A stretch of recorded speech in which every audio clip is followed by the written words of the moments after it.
YCP నేత మేరుగు నాగార్జున మీడియాతో మాట్లాడుతున్నారు. ఇప్పుడు లైవ్ చూద్దాం. ఈరోజు ఊళ్ళు విడిచి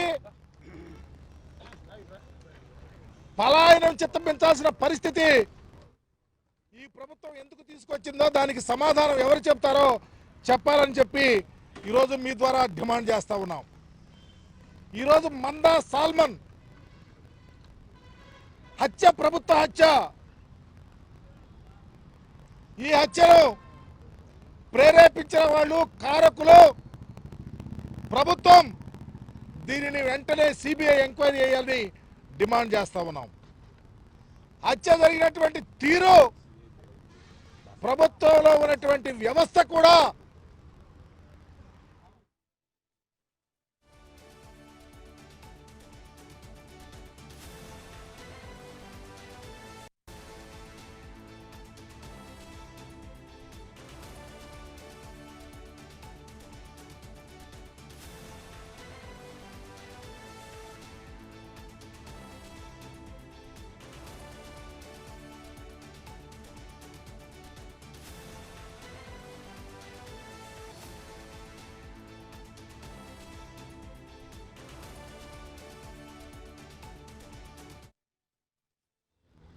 అతను హాస్పిటల్లో చావు బతుకుల మీద ఉంటే పోలీసు వారికి ఫోన్ చేసి వెళ్ళి కంప్లైంట్ ఇస్తే కేసు కట్టరు. ఎవరైతే హత్య చేశారో వాళ్ళు కంప్లైంట్ మీద, మందా సాల్మన్ మీద, చావు బతుకుల మీద ఉన్న మందా సాల్మన్ వాళ్ళు కంప్లైంట్ ఎవరి మీద ఇచ్చారో వాళ్ళ మీద కేసు లేదు. తరువాత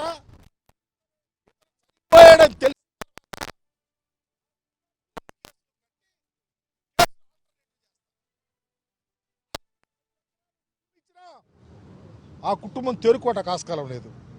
రీప్లేస్మెంట్ ఎవరిస్తారు, ఎవరిది బాధ్యతలు అడుగుతా ఉన్నాం. ఈ విషయాన్ని ప్రభుత్వంలో ఉన్నటువంటి పోలీస్ అధికారి, పెద్ద అధికారి దగ్గరికి మేము వస్తే, మేము నిన్న మా ఎమ్మెల్సీ గారు ఉత్తరం ఇచ్చాడు. ఉత్తరం రాసి మెయిల్ పెట్టాం. ఈరోజు ఎవరు మా అప్లికేషన్ తీసుకోరే, మా రిప్రజెంటేషన్ తీసుకోరే.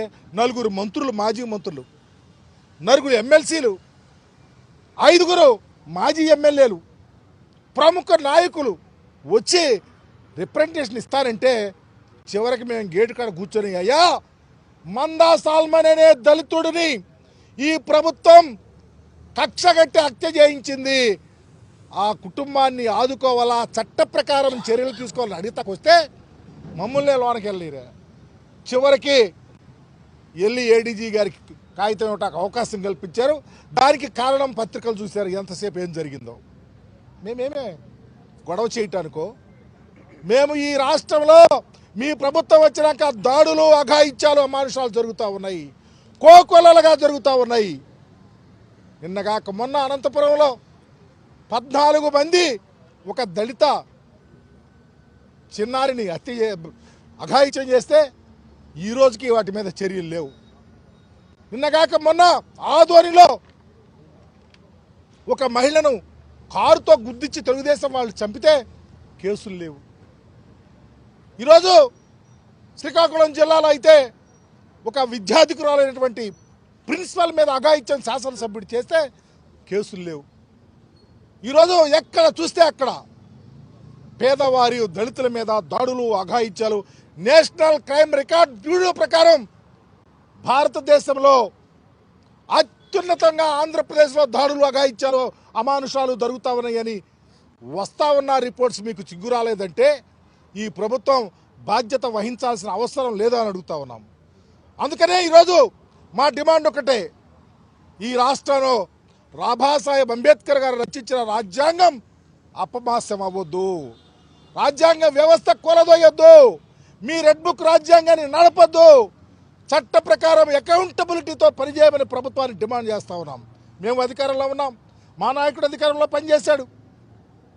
బాబాసాహెబ్ అంబేద్కర్ గారి విగ్రహాన్ని పెడితేనే ఈరోజు మీ ప్రభుత్వం వచ్చిన తర్వాత దానిని కూడా మరుగున పరచాలని చూస్తూ ఉంటే దళితులకు నిలువ నీళ్ళు ఎక్కడ అడుగుతా ఉన్నా. అందుకనే ఈరోజు మందా సాల్మన్ హత్య ప్రభుత్వ హత్యే. తప్పకుండా ఆ కుటుంబాన్ని ఆదుకోవాలా, ₹1 కోటి ఎక్స్‌గ్రేషియా ఇవ్వాలా, 5 ఎకరాలు భూమి ఇవ్వాలా, చట్ట ప్రకారమైన చర్యలు బాధ్యుల మీద చర్యలు తీసుకోవాలా, సిబిఐ ఎంక్వైరీ చేయాలని చెప్పేసి డిమాండ్ చేస్తా ఉన్నా.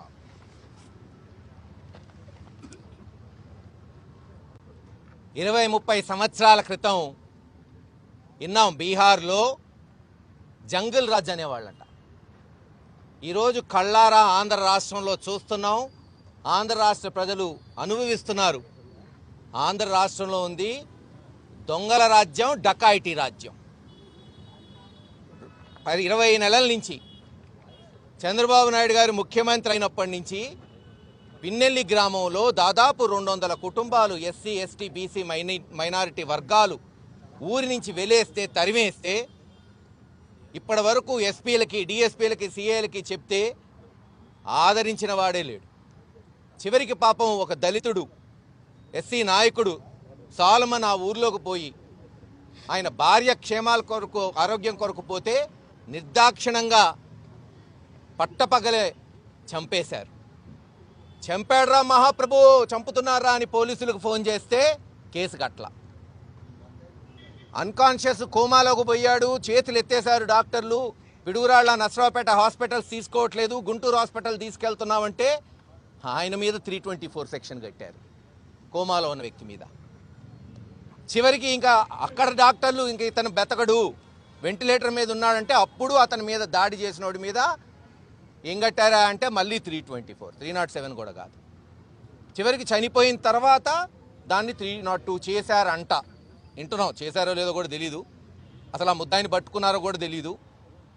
చివరికి ఎంత దారుణం అంటే ఎక్కడైనా సరే పెద్ద నక్సలిజం చూసాం, ఫ్రాక్షనిజం చూసాం. చనిపోయిన వాళ్ళు వాళ్ళ ఇళ్ళ దగ్గరికి తీసుకెళ్ళి వాళ్ళ మత సాంప్రదాయం ప్రకారం కార్యక్రమాలు జరుగుతాయి. ఆ గ్రామంలో, వాళ్ళ ఊర్లో, ఆ పట్టణంలో. ఊరికి తీసుకురాకూడదంట పిన్నెల్లి గ్రామానికి. మీ జాగిరా రానీరంట, దళితుల్ని వాళ్ళ బంధువుల్ని రానీరంట. అందుకే జగన్మోహన్ రెడ్డి గారి ఆదేశాలతో నేను చెప్పా, మేమే వస్తున్నాం, ఆపేవాడు ఆపండి. ఈరోజు మీరు ఆపితే రేపు అదిగో ఆ జగన్మోహన్ రెడ్డి గారు వస్తాడు, అప్పుడు ఏం చేస్తారన్న. అట్ట కూడా రానీరా. అందరం పోతే 5గురిని పంపిస్తారంట. ఇదేమన్నా పేరంటమా?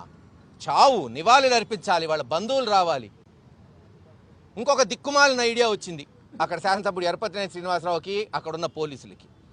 స్థానికులనే అలౌ చేస్తారంట. దానికి ఇంకొక గొప్ప ఆలోచన ఏం తెలుసా? శ్మశానానికి వచ్చేటప్పుడు ఆధార్ తీసుకురావాలంట. ఆధార్ ఏందా శ్మశానానికి? ఎక్కడ నిన్నారా భారతదేశంలో ఆధార్ పట్టుకొని శ్మశానానికి పోయేది? ఒక కొత్త చట్టం తెలుగుదేశంలో రాబోతుంది. శ్మశానాలకు కూడా ఆధారాలు తీసుకొని రండి, ఎవరు స్థానికులు, ఎవరు బంధువులు, ఏ కులం, ఏ మతం తెలుసుకోవడానికి. ఇదా పాలన? చివరికి పోయాం, దహనం చేశాం. ఈ జరిగిన పరిణామాలంతా ఎవరికి చెప్పుకోవాలి? పోలీసుల్లో ఉన్నతమైన అధికారి, అత్యంత హై పోస్ట్లో ఉండే డీజీపీకి చెప్పుకోవడానికి మరి అప్పిరెడ్డి గారు, పార్టీ నాయకులందరూ అపాయింట్మెంట్ అడిగితే న్యాయం, ధర్మం చేయాల్సిన మరి పోలీస్ ఆఫీసర్స్ కనీసం వినే ఓపిక లేదు. ఒక మనిషి చనిపోతే ఆ చనిపోయిన మనిషి గురించి ప్రధాన ప్రతిపక్ష పార్టీ, మాజీ మంత్రులు, ఎమ్మెల్సీలు, ఎమ్మెల్యేలు వస్తే కనీసం రిప్రజెంటేషన్ తీసుకునే ఓపిక లేదు. ఇంక వీళ్ళేం ఆర్డర్ కాపాడతారు చెప్పండి? వీళ్ళేం కాపాడగలుగుతారు? మీరే చూశారు. మళ్ళీ అందరూ ధర్నాకు దిగబోతే పిలిచి రిప్రజెంటేషన్ తీసుకున్నారు. వీళ్ళ వల్ల ఇద్దా ధర్మం, న్యాయం చేయటం. అయినా సాంప్రదాయంగా ప్రజాస్వామ్య పద్ధతిలో జగన్మోహన్ రెడ్డి గారి నాయకత్వంలో ముందుకు పోతాం. వీళ్ళు చేసినా చేయకపోయినా రేపు హైకోర్టులో పిటిషన్ ఫైల్ చేస్తాం, హ్యూమన్ రైట్స్కి పోతాం, ఎస్సీ ఎస్టీ కమిషన్కి పోతాం, నేషనల్ కమిషన్కి. సాలమన్ కుటుంబానికి న్యాయం జరిగే వరకు, అతన్ని చంపిన వ్యక్తికి శిక్ష పడే వరకు, ఒక ఎస్సీ చనిపోతే ఏవైతే అతని హక్కులు ఉంటాయో, అతనికి రావాల్సింది ఉంటుందో ప్రభుత్వం తరఫున, మేము ఎక్కడ ఆపలా. గుర్తుపెట్టుకోండి, అంబాపురంలో తెలుగుదేశం యువకుడు చనిపోతే జగన్మోహన్ రెడ్డి గారు అన్ని విధాలుగా అతనికి రావాల్సింది చేసి పెట్టింది ఆ రోజు ప్రభుత్వం. మరి ఈరోజు వీళ్ళు చేస్తారో చేయరనే మాకు తెలుసు. అందుకే హైకోర్టులో అయిపోతున్నాం. ఖచ్చితంగా అతనికి ఈ హక్కులన్నీ వచ్చే వరకు మా పోరాటం ఆగదని తెలియచేస్తున్నాం.